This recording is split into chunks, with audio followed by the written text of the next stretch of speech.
Hello students, स्वागत है आप सभी का एक बार फिर से मेरे चैनल पर। और मैं जो आपकी जो बीएससी थर्ड ईयर की जो क्लासेस शुरू करने वाला हूँ केमिस्ट्री की, तो उसी के अकॉर्डिंग मैं आज सेशन लेकर के आया हूँ। इस सेशन के अंदर आपको क्या करना है, जो भी मैं ये सिलेबस बता रहा हूँ आपको, उसी के अकॉर्डिंग हमारे क्लासेस चलेंगी। ठीक है, तो सबसे पहले हमारा यही काम है कि जो भी क्लासेस पढ़ें उनसे पहले हमें सिलेबस की पूरी टोटल डिटेल हमें मालूम होनी चाहिए, क्योंकि बिना डिटेल के हम आगे नहीं बढ़ सकते हैं। इसलिए हमें पहले सिलेबस के बारे में टोटल जानकारी होना ज़रूरी है। ठीक है, तो सबसे पहले मैं जो आपका करवाऊँगा, जो भी सिलेबस करवाऊँगा उसके अकॉर्डिंग सबसे पहले मैं आपका ऑर्गेनिक केमिस्ट्री करवाऊँगा, यानी कि इनऑर्गेनिक केमिस्ट्री करवाऊँगा, जो कि आपकी अकार्बनिक रसायन है। ठीक है, बेसिकली आपको पता ही है कि केमिस्ट्री के अंदर 3 पेपर होते हैं, ऑर्गेनिक केमिस्ट्री, इनऑर्गेनिक केमिस्ट्री और आपका फिजिकल केमिस्ट्री। उन दोनों पेपर्स को मैं थोड़ा बाद में करवाऊँगा, पहले ये पेपर हम कंप्लीट करेंगे। ठीक है, इनऑर्गेनिक केमिस्ट्री का पेपर आपका पहले हम कंप्लीट करेंगे, फिर हम ऑर्गेनिक पढ़ेंगे, फिर फिजिकल पढ़ेंगे, या फिर आप जैसा कहोगे वही उसी पेपर को हम स्टार्ट कर देंगे। पहले हम पढ़ेंगे इनऑर्गेनिक केमिस्ट्री।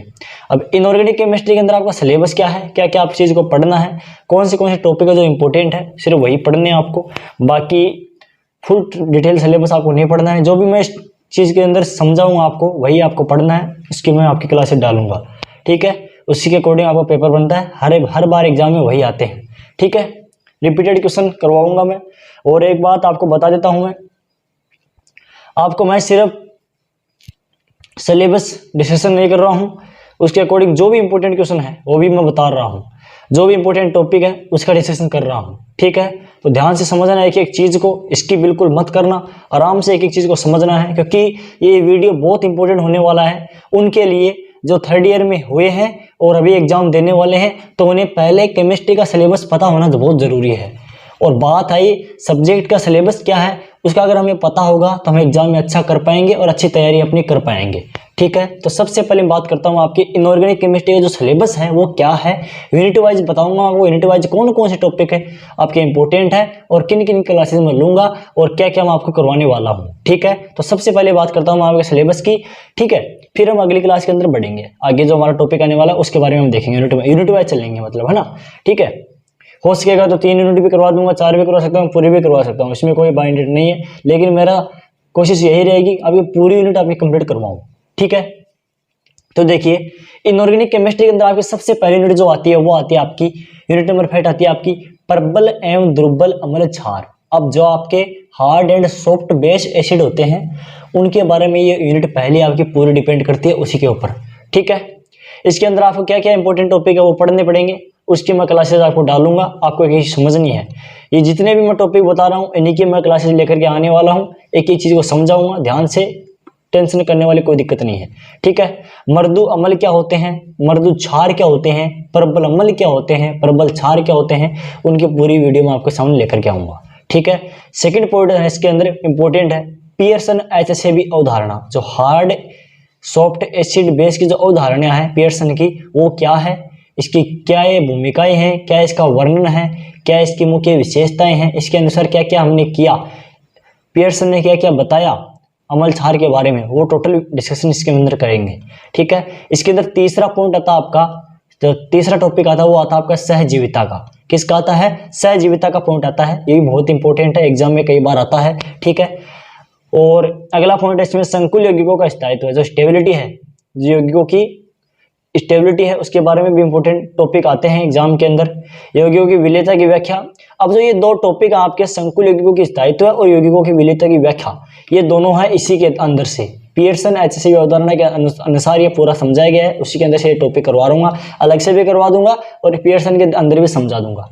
सेकेंड यूनिट है इसकी आपकी संक्रमण धातु संकुलों में धातु लिगेंड बंधन तथा संक्रमण धातु संकुलों के चुंबकीय गुण। अब एक बात और बता देता हूँ आपको, किसी यूनिवर्सिटी में ये यूनिटें अलग अलग हो सकती है, किसी की पहली यूनिट आपकी तीसरी हो सकती है, किसी की तीसरी यूनिट आपकी 5वीं हो सकती है। इसमें आपको टॉपिक पर ध्यान देना है, जो इसलिए मैंने ये जो आपके नाम लिखे हैं ये इसलिए मैंने पहले लिखे हैं जिससे आपको अंदाजा लग जाए कि ये यूनिट कौन सी होने वाली है। ये नाम मैंने लिख दिया है, हेडिंग लिख दिया यूनिट की, अपने अकॉर्डिंग देख लेना कि आपके अंदर कौन सी यूनिट है। ठीक है, अब देखो सेकंड हैंड यूनिट है, इसके अंदर आपका कौन सा टॉपिक है, क्रिस्टल क्षेत्र सिद्धांत CFT। डी कक्षा विपाटन क्या होता है, इसके अंदर आपका अष्टफलकीय के लिए देखेंगे, समतलीय के लिए देखेंगे, चतुष्फलक के लिए देखेंगे और आपका षटफलक के लिए देखेंगे। इन सभी के लिए डी कक्षा विपाटन का देखेंगे, ठीक है। CF स्थायीकरण क्या होता है, क्रिस्टल फील्ड स्थायीकरण ऊर्जा क्या होती है, ठीक है, इसको हम देखेंगे। संक्रमण धातु संकुलों के चुंबकीय गुण कौन कौन से होते हैं उनको हम देखेंगे, प्रतिचुंबकीय, अनुचुंबकीय, लोह चुंबकीय, ठीक है, उनके बारे में टोटल डिस्कशन हम इस वीडियो के अंदर करेंगे। चुंबकीय सुग्राह्यता क्या होती है उसके बारे में हम पढ़ेंगे। ये थे आपके यूनिट नंबर 2 के टॉपिक, ठीक है, बहुत इंपॉर्टेंट टॉपिक है, ध्यान में रख लेना एक एक चीज को। जो भी मैं यहाँ पर बता रहा हूँ वही क्लासेज मैं आपके लिए लेकर आऊंगा, सिलेबस डेडिकेट करवाऊंगा पूरा, ठीक है, इंपॉर्टेंट है एग्जाम के अंदर आने वाले सिलेबस करवाऊंगा, फालतू की चीजें कोई नहीं करवाऊंगा मैं, ठीक है। अब थर्ड यूनिट की ओर बढ़ते हैं। थर्ड यूनिट आपकी ये, ध्यान से देखना एक एक चीज को। थर्ड यूनिट के अंदर कौन कौन से टॉपिक होने वाले हैं।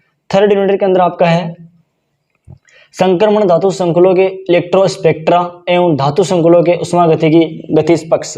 ये आपकी यूनिट का हेडिंग है, ये यूनिट की आपकी हेडिंग है, इसको अंदर आपको ये हेडिंग देख करके आपको देख लेना कि आपकी यूनिट कौन सी है, ठीक है। आपकी यूनिवर्सिटी के अंदर आपकी यूनिट कौन सी दिखाई दे रही है, ठीक है। इसमें कौन कौन से टॉपिक हम पढ़ेंगे। सबसे पहले हम पढ़ेंगे उष्मागतिकी अवधारणा क्या होती है, उसकी टोटल व्याख्या करेंगे। जो भी उष्मागतिकी अवधारणा के बारे में देखें उसके बारे में टोटल हम बताएंगे। सेकंड पॉइंट है इसके अंदर उष्मागतिकी को प्रभावित करने वाले कारक। उष्मागतिकी को प्रभावित करने वाले कारक कौन कौन से होते हैं उनके बारे में हम टोटल व्याख्या करेंगे। अगला देखेंगे इसके अंदर किलेट प्रभाव क्या होता है, विषम प्रभाव क्या होते हैं, ये दोनों के बारे में टोटल आराम से पूरी चीज समझाऊंगा। डीडी संक्रमण क्या होता है, डीडी ट्रांजैक्शन क्या होता है, इसके बारे में अच्छे से समझाऊंगा मैं, एक एक चीज समझाऊंगा, एक चीज क्लियर करूंगा, एक डाउट आपका क्लियर करूंगा। जो भी इंपॉर्टेंट टॉपिक है वो आपको साथ करवाते चलूंगा, जो भी इंपॉर्टेंट क्वेश्चन है उसका भी आपको साथ साथ में करवाता चलूंगा। अगला है इसके अंदर डीडी संक्रमण के वर्ण नियम, चयन नियम, ये बहुत इंपॉर्टेंट है, ये 2 पॉइंट है नीचे के बहुत इंपॉर्टेंट है। डीडी संक्रमण के वर्ण नियम कौन कौन से होते हैं, चक्रण चयन नियम, लेपोर्टे चयन नियम, ये नियम कौन कौन से होते हैं इनके बारे में आपको बताऊंगा जैसे आपकी क्लासें चलेंगी। अगला इसके अंदर आता है आर्गेल आरेख, ये भी बहुत ज्यादा इंपॉर्टेंट है, आर्गेल आरेख खींचना, ये एग्जाम में करीब करीब आता ही है, 1-2 बार छोड़ करके दोबारा तीसरे साल या उससे अगले साल रिपीट होता रहता है, ठीक है। लास्ट टॉपिक है इसके अंदर स्पेक्ट्रोमिति की अवधारणाएं, जो अवस्थाएं होती हैं वो कौन कौन से होती हैं। रासायनिक वर्णक्रम श्रेणी क्या होती है, इसके बारे में एक क्वेश्चन आपका हर बार आता है, इसके बढ़ते क्रम बताइए, घटने क्रम बताइए, ठीक है। अब आपकी यूनिट 4 और 5 कौन कौन से है वो देखिए। यूनिट नंबर 4 और 5 आपकी ये। अब यूनिट नंबर 4 के अंदर आपकी कौन कौन से टॉपिक है एक देखना।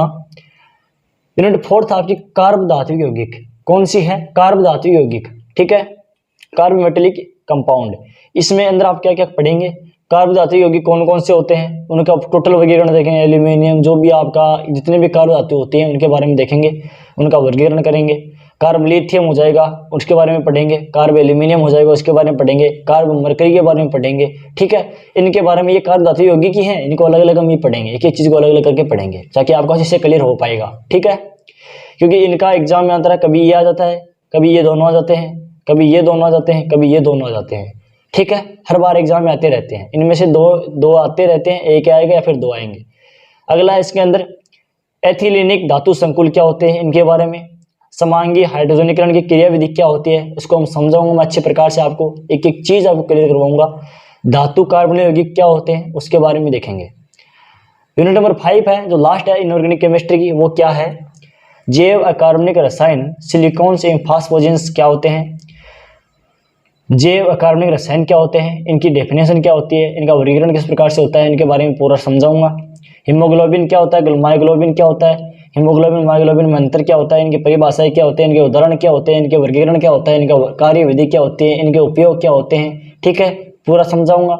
नाइट्रोजन स्थायीकरण क्या होता है, नाइट्रोजन स्थिरीकरण क्या होता है, इसकी पूरी संपूर्ण क्रिया विधि बताऊंगा मैं आपको। धातु पायरोफिन क्या होता है, धातु पोरफायरिन क्या होता है, सिलिकॉन्स क्या होते हैं, फॉस्फोजेंस क्या होते हैं, इसके भौतिक गुण क्या होते हैं, रासायनिक गुण क्या होते हैं, इनके किस काम में काम आते हैं, इनकी क्रिया विधि क्या होती है, इनकी परिभाषाएं क्या होती हैं, ये किस प्रकार से बनते हैं, इनका टोटल डिस्कशन मैं करूंगा आपको एक एक क्लास के अंदर। हम यूनिट वाइज चलेंगे, सबसे पहले पहला यूनिट करेंगे, फिर सेकंड करेंगे, थर्ड करेंगे, इसी प्रकार से हमारी इनऑर्गेनिक केमिस्ट्री चलेगी। फिर हम जैसे ही ऑर्गेनिक केमिस्ट्री स्टार्ट करेंगे उसका सिलेबस डिस्कस करूंगा पहले, फिर हम आगे बढ़ेंगे। फिर फिजिकल चलेगी तो फिजिकल का पहले सिलेबस डिस्कशन होगा, फिर इसका टॉपिक चलेगा, ठीक है। तो आई होप सभी लोगों को अच्छे से समझा होगा, आप लोगों ने लिख लिया होगा, स्क्रीनशॉट ले लीजिए, किसी ने नहीं लिखा तो स्क्रीनशॉट ले सकते हैं आप। यह इनऑर्गेनिक केमिस्ट्री का फर्स्ट पेपर है आपका 3rd ईयर का, इसका स्क्रीनशॉट ले सकते हैं आप। फर्स्ट सेकंड और 2 यूनिट के दोनों इंपॉर्टेंट क्वेश्चन है। ये 3rd यूनिट है, इसका स्क्रीनशॉट ले लीजिए।